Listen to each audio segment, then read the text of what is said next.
আসসালামু আলাইকুম dear viewers. মহান আল্লাহ তাআলার এই সৃষ্টির সৌন্দর্য দেখে শুধুমাত্র এটাই বলতে হয় সুবহানাল্লাহ। আসলে এত সুন্দরভাবে উনি এই পৃথিবীটাকে সৃষ্টি করছেন। দেখেন, এটা হচ্ছে একটা লেক, আর এখন হচ্ছে বাতাস প্রবাহিত হচ্ছে, ঢেউয়ের আওয়াজটা শোনেন। এবং ওই দূরে দেখেন আবার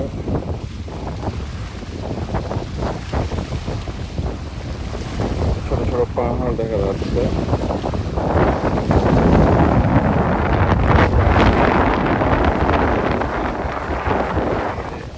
একাকার হয়ে প্রকৃতির অপরূপ সৌন্দর্যে এখানে বহে প্রকাশ করেছে। এই সৌন্দর্য আসলে আমাদের মহান আল্লাহ তাআলার সৃষ্টি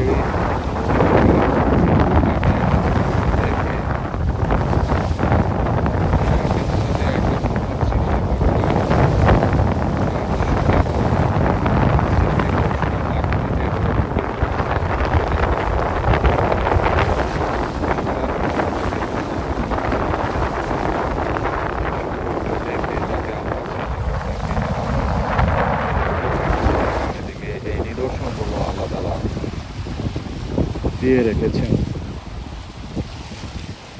সবাই ভালো থাকবেন, সুস্থ থাকবেন, আমার জন্য দোয়া করবেন। আসসালামু আলাইকুম।